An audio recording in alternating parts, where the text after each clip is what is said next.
Hello everyone and welcome. So in today's video I'm going to talk about how to create a solo Dungeons & Dragons game, and more specifically how this process can help you build a solid character backstory.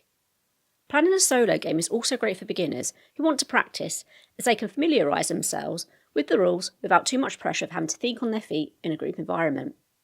Now, my reason for engaging with a solo game is the character development aspect of it, as running a campaign this way gives your character some depth and really helps you get to know them.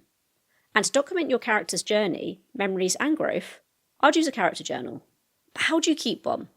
During play, I'll make notes of the encounters my characters meet along the way, and any threats they faced, in addition to any combat they experienced or any treasure or knowledge they acquired.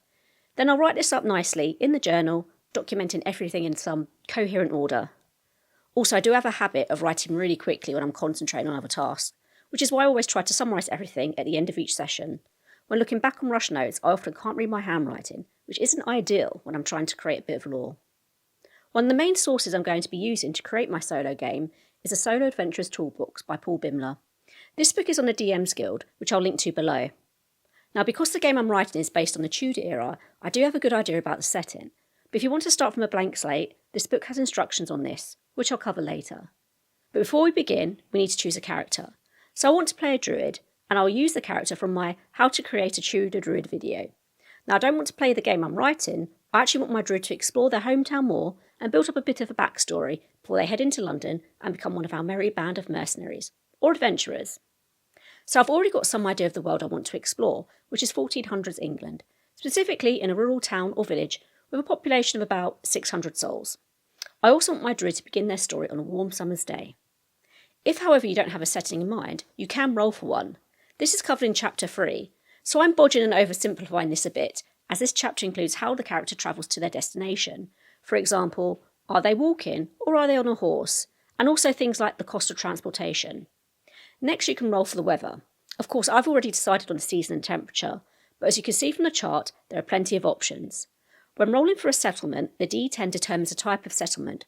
For example, if it's a camp, fort or village. Population-wise, if you look at the 25% abandoned note, this means to roll a D100. If you get 25 or below, the camp is abandoned. In Chapter 7 of the Solo Adventurers Toolbox, there is a quest generator. Now, what I like about this is that the table is split into two columns.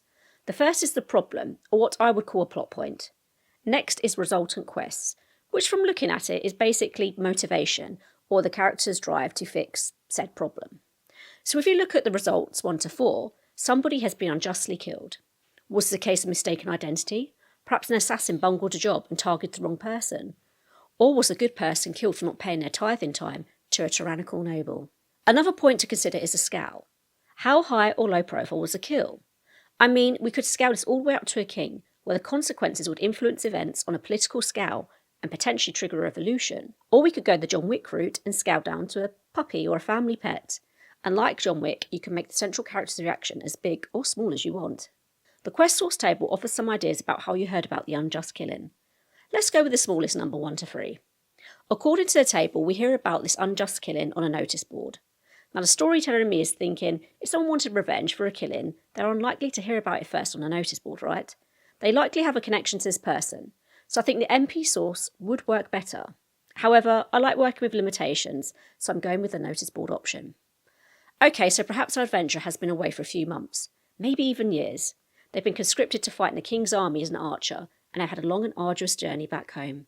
They finally reach their small forest village, and it's summer.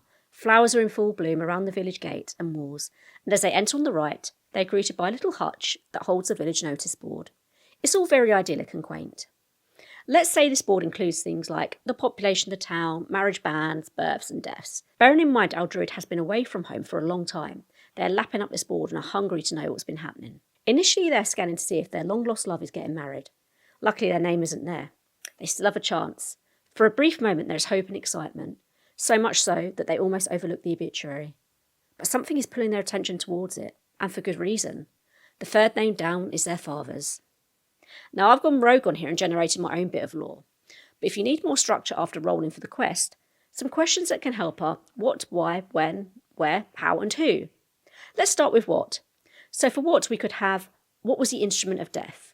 Was Sifi's father, this is my druid's name, discreetly killed with poison, or was he executed in front of a baying crowd? The second question is why, and you can make the why simple or complex as you want. In my story, for the moment, Sifi's father was killed for not paying his tithe to a nasty noble, but we could make a wider conspiracy of this. Perhaps her dad was plotting against this noble and maybe organising some sort of rebellion. Next up is when. So I'm interpreting this as when he was killed. How long ago was the obituary written? Tragically, if Sifi had arrived home a day earlier, could she have saved him?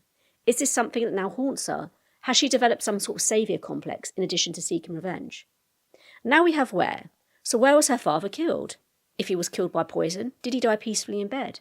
Alternatively, if he was made an example of, was his untimely demise a very public affair? We all know what Tudor executions were like. Well, if you've been watching a few of my videos, you might. They were part spectacle and part deterrent. For our how, we could take two routes with this. Was he in agony, or was it a peaceful death? Did this noble take pity on him and make his execution as gentle as possible? Finally, we have who. Now, we already know one who is Sifi's father. There are other who's. For example, who killed her father? Was it the noble themselves? Or was it an executioner? Or was it someone entirely different? Did someone betray him, for example? So we've got some options for our answers, but how do we decide which one to choose? With the question and answer mechanic, of course. In this book, it recommends first setting a difficulty modifier, or how likely something is to happen. If something is impossible, the modifier is -6. On the other hand, a certainty is +6. Also, for this mechanic to work, we would need to frame our question to have a yes or no answer. With that in mind, if we revisit the what, or the murder weapon, I've just realised this is starting to sound a bit like Cluedo, we can write some options.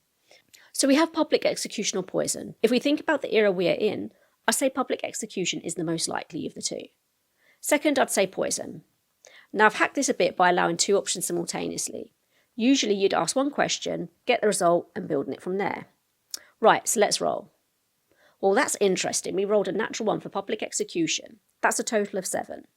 And a 4 with no modifier for poison. So that means public execution still came first. I rolled really badly there and genuinely thought poison could have overtaken it. Right, so we've got that element of our backstory settled. Sifi has returned home from one of Henry VIII's campaigns to find her father has died while she's been away.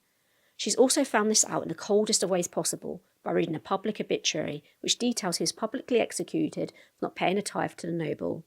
This ignites the resultant quest, which is revenge. Now, I generally recommend this book and may make more of it in future videos. Also, I like putting my own spin on things, which I've done here, but you can create a really good solo game if you follow the points to the letter. I've also just scratched the surface with this. There are plenty more instructions on combat, survival, checks, rumours, and so on. Journal-wise, you can see I've ended up creating my own. I really wanted to have pages I can remove and reorder. I see my journal as a bit of an evolutionary process. I want to move and reorganise sections, should I wish to do so. To make my journal, I'm using disc binding and punching T-shaped holes into the pages that allow them to be removed. I've actually had this hole punch for a very long time, but I will link to a similar one below, should you want to get one. Right, that's all for today, folks, and I'll see you in the next one.